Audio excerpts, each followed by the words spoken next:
and welcome to RT's Newsroom. I'm Anissa Naouai. Good to have you with us tonight. Why the G1 might be more fun. Putin's not invited to the party as the G7 meets in Brussels. And the Supreme Court has refused to step in and protect a U.S. journalist from potential jail time for not revealing a source. And the latest from eastern Ukraine as the situation worsens and casualties rise, the U.S. pledges more support for Kiev. You're in the now.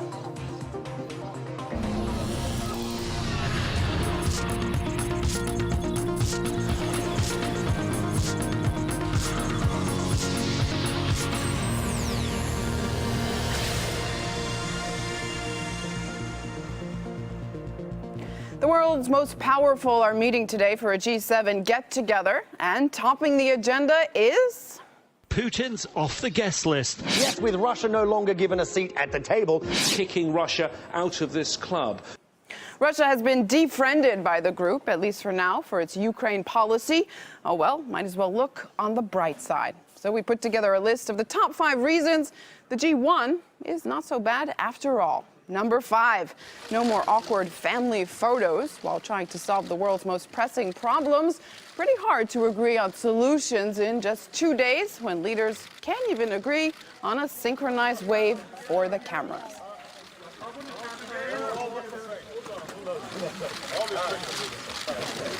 No more parody protests, although I think that might actually be missed a bit. Number 3, no more worrying about turning off the mics. See, the irony is that what they need to do is get serious and get head and stop doing this shit. No more bad influences. Each leader, after all, has a different way of looking at things. And some can't just look with their eyes, so no more face palming for friends.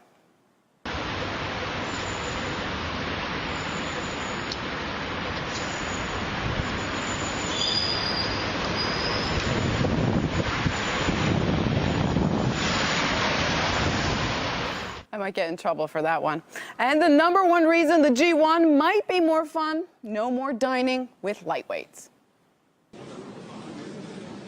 Mesdames et messieurs, je vous demande de bien vouloir excuser mon retard, qui est dû à la longueur du dialogue que je viens d'avoir avec Monsieur Poutine. Qu'est-ce que vous préférez, que je réponde aux questions? Alors, y a-t-il des questions? Ici. Oui.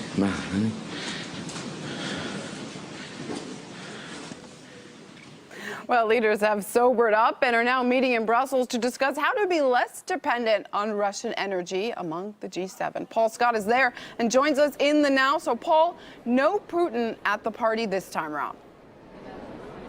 No, there certainly isn't. As you say, the G7 is now well and truly underway here in Brussels, and it all begins with a working dinner. But as you say, Russian President Vladimir Putin has not been invited to the feast. This comes after the G8, originally scheduled to be held in Sochi, was cancelled, moved to Brussels, and Russia was sidelined from the event. But there is somewhat a meal-based theme to events over the next 24 hours or so, because although Putin isn't here this evening, wining and dining, in 24 hours' time the world leaders will gather once more, this time in France, to mark 70 years since the D-Day landings, and the Russian President Vladimir Putin has been invited to this one. And this is causing French President Francois Hollande, it seems, some logistical headaches. Now, he's hungry to prove his diplomatic skills. So hungry, in fact, that he's agreed to host 2 dinners, one with Russian President Vladimir Putin and the other one with US President Barack Obama, just to try and keep the 2 leaders apart from one another. So it does seem at the moment like it's more something from the playground than perhaps something you'd expect from world leaders. And it's not clear when the West said that they wanted to send a very clear signal to Russia if it was dinner time that they had in mind. Well, now it seems it is. Paul Scott live from Brussels in the Now Tonight. Thanks so much.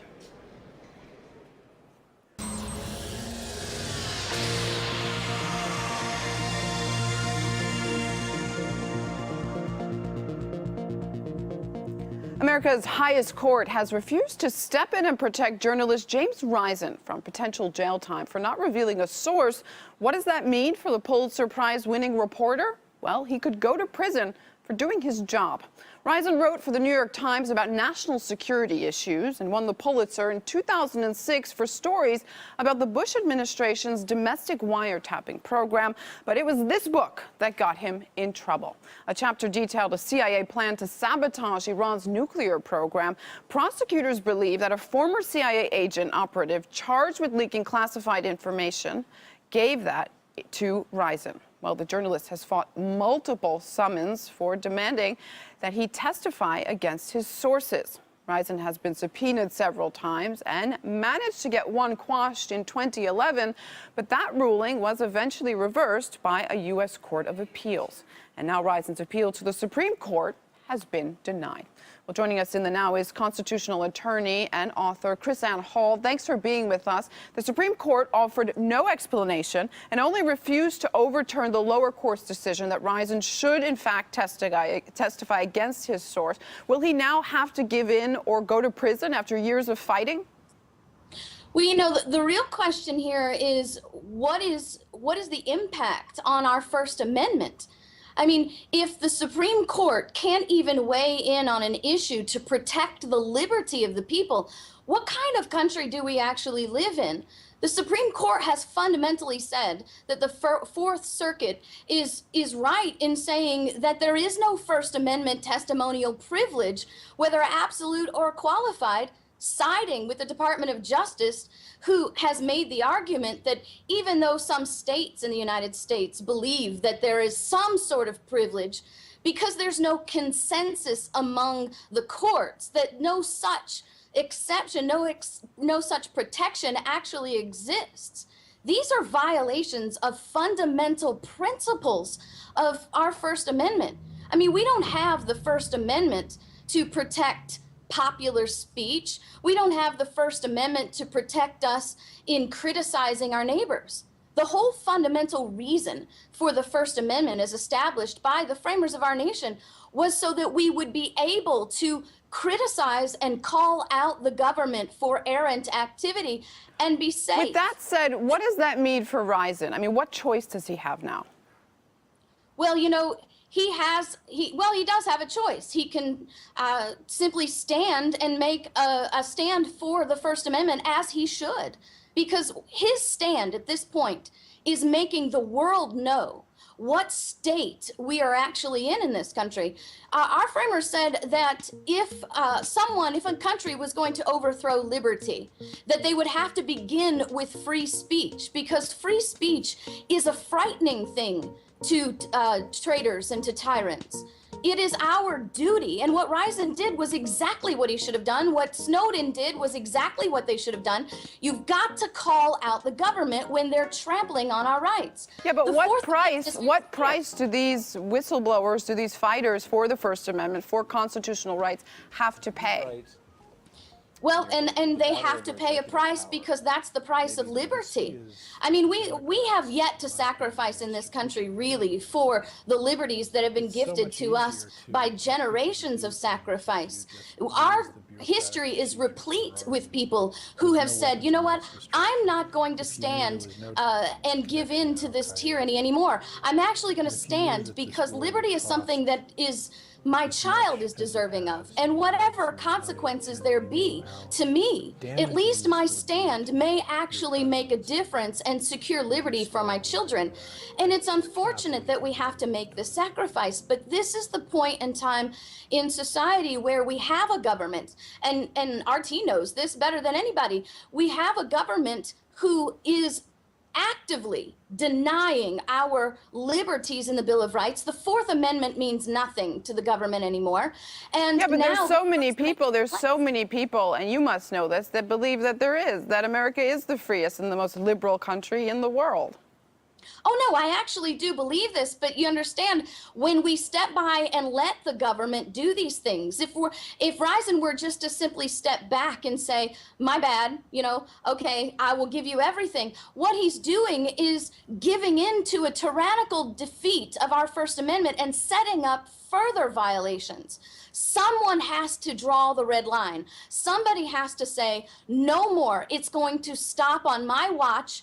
I'm going to be the one that says no more, because otherwise we won't have anything. What would we have if Snowden hadn't come forward and showed us what the federal government is doing to violate our Fourth Amendment? We are now, Ryzen is actually fundamentally calling out the government for their denial of our First Amendment. One could always argue that not much has changed since Snowden came out with those documentations of how much power and how far the federal government was going into our lives, into our privacy. I mean, what's changed since Snowden made those revelations? Oh my goodness, so much has changed. There is a revolution of the minds of the people of America, understanding and learning. This is what I do. I travel across the country and I teach our liberty to the American people. I taught 265 times in 22 states last year, and I am seeing an amazing awakening of the people. People want to know more about the Fourth Amendment. They want to know more about this limited government that was originally designed, and they're beginning to see, because liberty is worth something, and liberty is something that we have to give to our children. They're beginning to see that standing is necessary, and just simply going along and getting along and compromising principles is detrimental to the very liberty and freedom that we believe America is great. All right, constitutional attorney and author KrisAnne Hall, live with us in the now. Thanks so much. Thank you. Local authorities in Alabama were probably right in their drive to support children's education, but for some reason they thought that a quote by Adolf Hitler is the best motivation. So they put it on a giant billboard along with images of smiling kids. They even didn't hesitate to put the Nazi leader's name below the saying. I guess they were making sure he got credit for his words. Well, it didn't work out at all. Coming up, the latest from Ukraine and the Syrian presidential elections. We've got analysis for you in the now.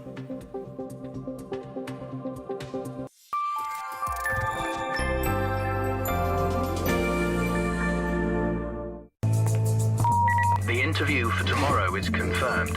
10 a.m. At the World Trade, it is hoped that they will find a global solution to a global problem.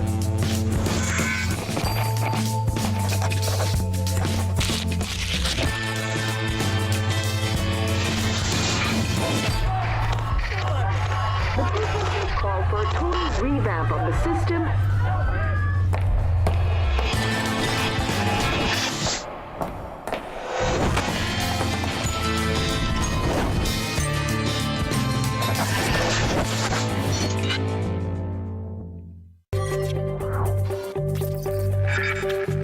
Dramas that can't be ignored.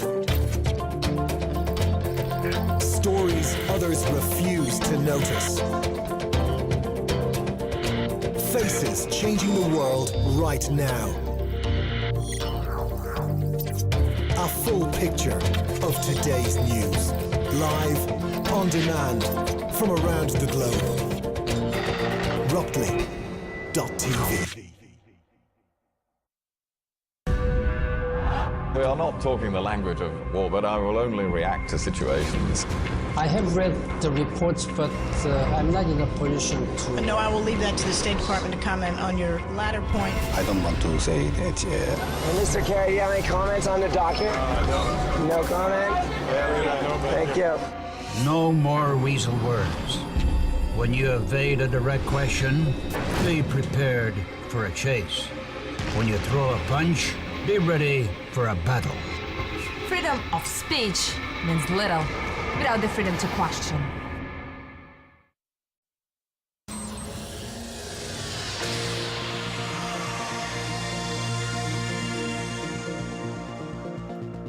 The results of the Syrian presidential election are due to be announced on Thursday. Assad is set to win. Western leaders and part of the Arab world won't recognize it. That's been clear from the outset. What is the point, then, of these elections? Let's ask Middle East expert and North African affairs expert Alessandro Bruno. He joins us live in the Now tonight. Alessandro, what's the point of these elections? Why does President Bashar al-Assad need this vote here and now in the midst of a civil war? Good evening. Obviously, Assad will win, there's no doubt. And these elections are also technically the most democratic that have been held in Syria for the past 45 years, perhaps since 1967, when the last such thing occurred. There were two other candidates running. Now they got to put a few posters around Damascus starting in April, but obviously their popularity, I only remember one name, his Hajar, was overshadowed by the president. So that was unique in that sense, because previous elections were only referenda on Assad's presidency. Is it now, the point of all this, of course... Sorry to interrupt you, but is it a strange phenomenon that after more than 3 years of a bloody war, Assad may come out on top of the race? Well, he technically, as I said, the other two candidates didn't get much billing, and certainly none of the main opposition groups participated. Although I think in theory they would have been invited had the opposition agreed to some of the terms of the peace talks in last January. But it should be no surprise that the people who voted, overwhelmingly voted in favor of Assad. There were lineups in Beirut that caused major traffic jams because a lot of Syrians voted in countries where they're either refugees or living, Lebanon being the primary such location. Many Western countries did not allow this to happen for wherever Syria still has embassies. But for Assad, I mean, aside from any democratic considerations or not, for Assad this is a very strategic move. The whole point of this election is really to consolidate his position and to make it much more difficult for the opposition to demand any changes in future negotiations. In other words, the opposition cannot delegitimize him because he will now have a democratic mandate. What about the West calling it illegitimate vote? How does that play into Assad's strategy? Well, I think Assad's been caring very little what the West thinks of this election and this entire civil war. In fact, perhaps had Western powers and others not intervened to arm rebels at the beginning, we wouldn't have gotten to this stage of fighting. Let's not forget there are two sides fighting here. There's the regular army and a mix of opposition groups ranging from the most radical to secular groups that have no bite on the ground. So this is for internal consumption. This is to show the world that Assad still has a lot of internal support and to consolidate his position in case of a resumption of negotiations, international negotiations in the future. This will be Assad's third term, another 7 years. Doesn't it just add to the image of Assad as a dictator? Well, I think nobody will deny that. Bashar al-Assad came into power in 2000, inherited the role essentially from his father. He wasn't even supposed to be the successor. That role belonged to Bassel al-Assad, his brother, who died in a car crash in 1994. And then after which Bashar was called from London, where he was studying medicine, to be groomed to become the next president. He did announce and bring about a number of reforms in 2000. In the first year of his presidency, he actually even diminished the number of posters of the president being posted on the streets, saying this is too oppressive. So he tried his at first, and I think he was pulled back by some of the Ba'ath party leadership. He was going too far, too fast. And then he started to restrict those reforms. But Alessandro, Syria did make a lot of inroads. I'm going to have to cut you off there. Very interesting analysis, of course, as always. Mideast and North African affairs expert Alessandro Bruno with us tonight in the Now. Always a pleasure to have you. Thanks. Thank you.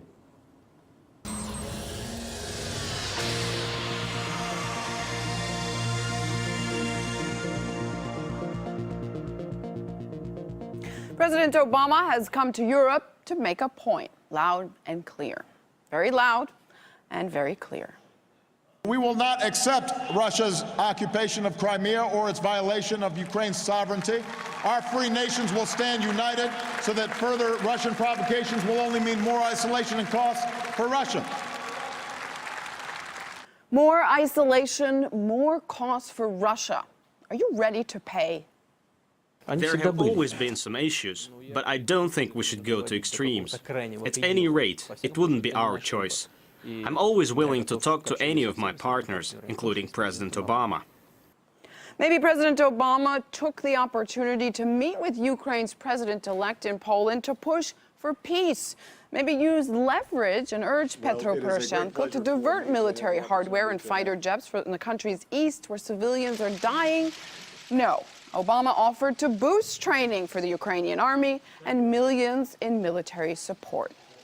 Why is this outrageous? Because civilians have been killed as Kiev forces shelled a hospital outside the embattled city of Slavyansk. This video popped up online showing elderly patients being taken to the hospital's basement. In fact, a chief surgeon from the hospital has reportedly received a serious head wound and is now in critical condition. This is already after severe civilian casualties this week and an almost complete blackout on the events by most media.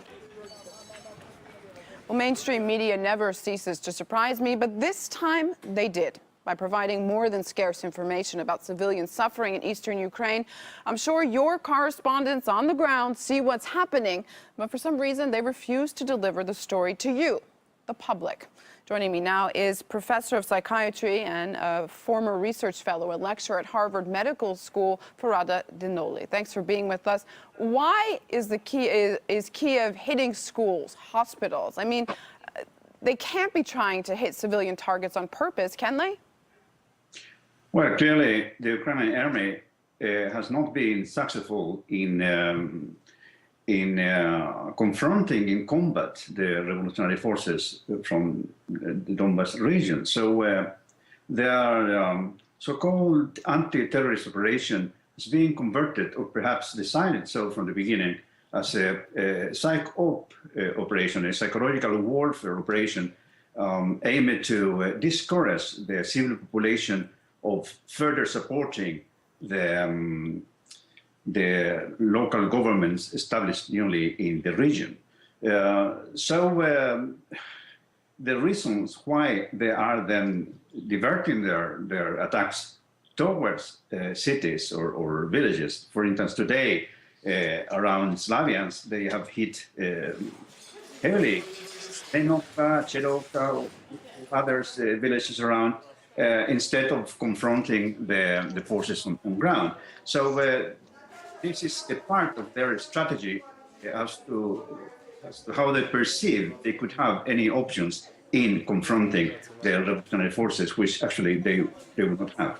Why is there no condemnation coming from the West? I'm sure the State Department officials have seen the gruesome images from Ukraine. I've seen pictures being tweeted to them directly to officials. There's no way they're not seeing these pictures. Well, this is a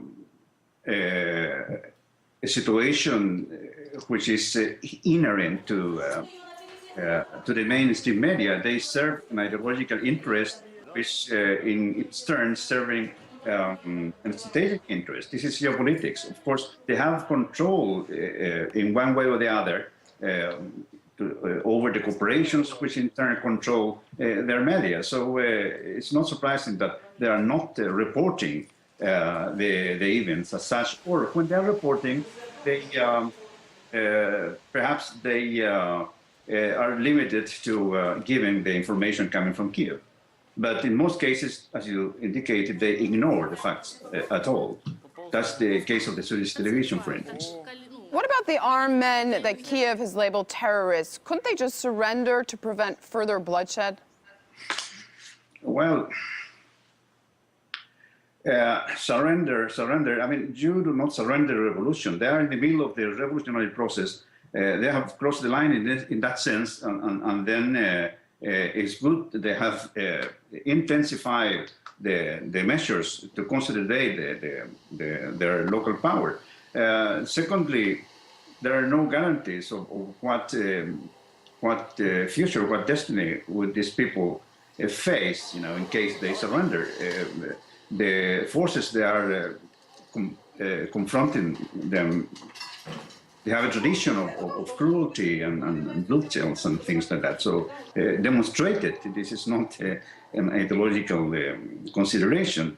These are the facts coming from their operations in Odessa, in Mariupol, now recently in Luhansk, etc. So surrender is not an option for them. And why would they do that? In this moment, they are even still in the offensive.